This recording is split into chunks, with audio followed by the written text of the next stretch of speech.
जी की बड़ी उदारता है। शंकर की तो कोई कहे कि हम भगवान शिव की आराधना कर रहे हैं, हम भगवान शंकर की अर्चना कर रहे हैं, हम भगवान शंकर की पूजन कर रहे हैं, हम भगवान शंकर का स्मरण कर रहे हैं, हम भगवान शंकर के पूजन पाठ में लगे हैं, और शिव जी हमको स्वप्न में क्यों दिख रहे हैं? तो ये जान कर रखो कि वो तुम्हारा पिता है, वो तुम्हारा पिता है।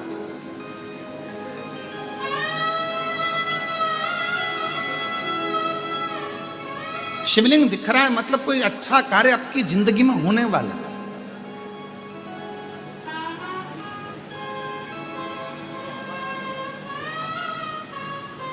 मन में भगवान से मिलने की उमंगता, उत्साह बढ़ रहा है तो समझ लो शिव की कृपा है, भगवान शंकर की कृपा, करुणा।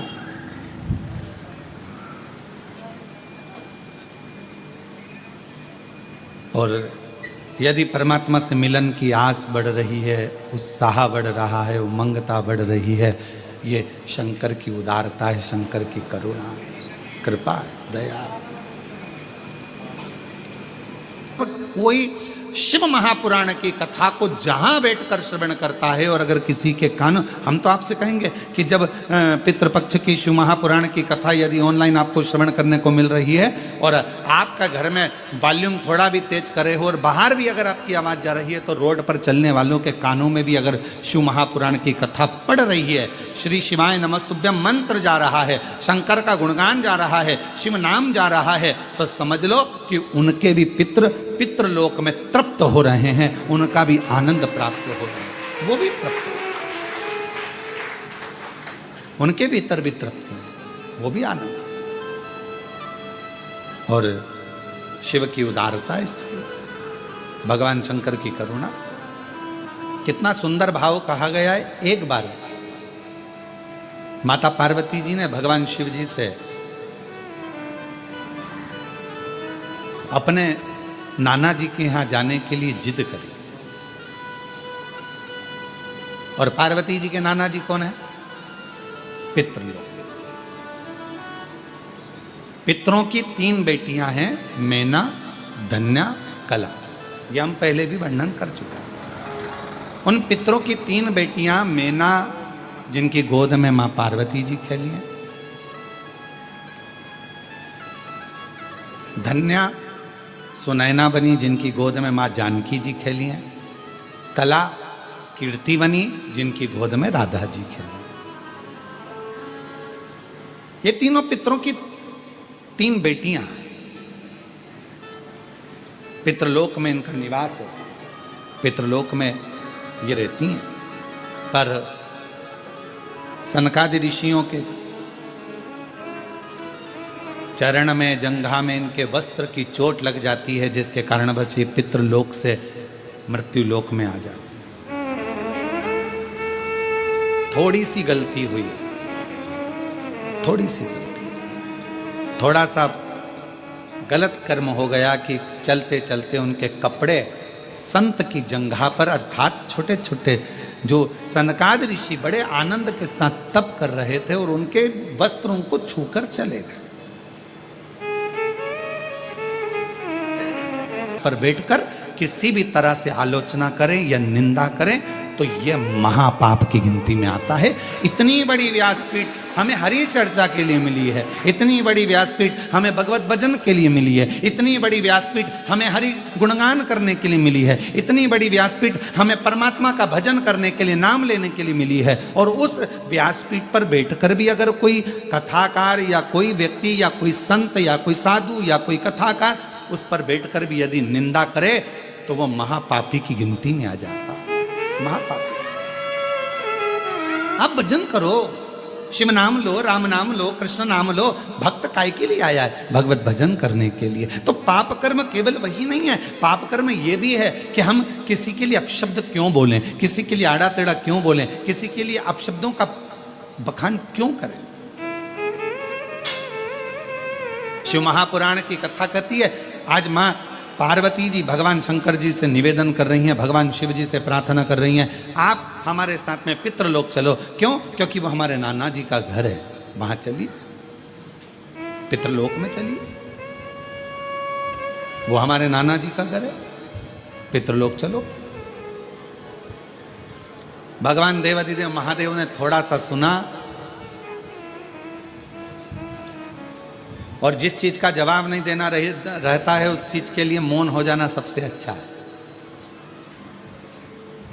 हमारा बहुओं से भी निवेदन है और सासुओं से भी निवेदन है। बहू की कोई बात का जवाब नहीं देना है तो सास से निवेदन है कि थोड़ा मौन हो जाओ, और सासुओं से बहुओं से निवेदन है कि अगर सास की कोई बात का जवाब नहीं देना है तो थोड़ी देर मौन हो जाओ, वो अच्छा। बोलोगे और विवाद हो तो क्या मतलब का जीवन? शांति। शिव जी मौन हो गए, शांत हो गए एकदम, और है भी मेरे शंकर भगवान कर्पूर अनंतमय मूर्ति का प्रतिबिंब। यह स्वरूप भी तो कह रहा है कि शिव शांत रहते हैं, शिव मौन रहते हैं। भगवान शंकर का एक सबसे बड़ा यदि कोई तत्व उनके अंदर है, क्या लोग कहते हैं भगवान शंकर की पूजन करोगे तो तुम्हारे अंदर हो सकता है क्रोध आ जाए, शिव जी की पूजन करोगे तो हो सकता है तुम्हारे अंदर कोई भाव हो जाए। अरे शिव महापुराण की विद्येश्वर संहिता कहती है शंकर भगवान को एक लोटा जल चढ़ाने वाले को, शिव जी की आराधना करने वाले को, शंकर की उपासना करने वाले पर भगवान सबसे पहला सुख अगर देता है तो शांति देता है, वो भी हृदय की, मन की शांति, हृदय की शांति, मन की शांति।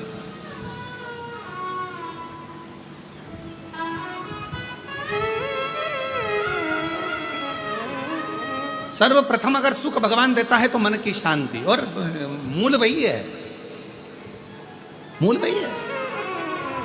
हम आपसे पूछे जरा उत्तर दीजिएगा, जहां जहां से आप लोग आए, अब हमको ये भी नहीं मालूम ना तुम कहां कहां से आए हो।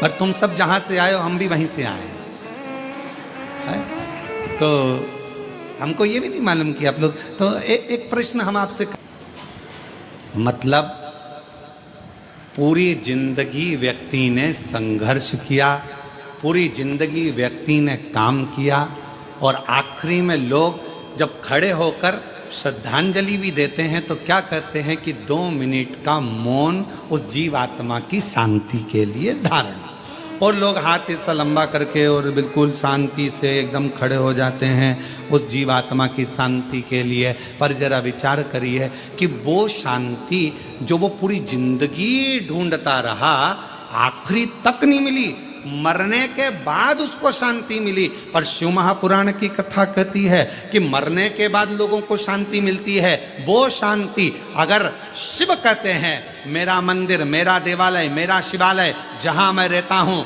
लोग उसे शमशान कहते हैं। मैं जहाँ रहता हूँ काशी, जिसको लोग महाशमशान कहते हैं, जहाँ मैं निवास करता हूँ वो स्थान मेरा कैलाश माना जाता है। तो शंकर जी कहते हैं यदि संसार का मनुष्य जीते जी, मरने के बाद नहीं, जीते जी अगर शांति चाहता है तो मेरे मंदिर में, मेरे शिवालय में आकर अगर एक लोटा जल चढ़ाता है तो वो शांति उसको जीते जी प्राप्त हो, वो शांति उसको जीते जी। अब मरने के बाद अगर लोग ओम शांति लिखें, मरने के बाद लोग ओम शांति कहें, मरने के बाद श्रद्धांजलि में कहें 2 मिनट का मौन धारण करो जीवात्मा की शांति के लिए, उससे अच्छा है अपनी शांति अपने को इकट्ठा करना है। इसलिए एक लोटा जल लेकर शंकर के मंदिर में जाओ, शिव जी को एक लोटा जल समर्पित करो, हृदय से अपने भीतर उस शांति को आप पाओगे। जब शिव जी को एक लोटा जल चढ़ाओगे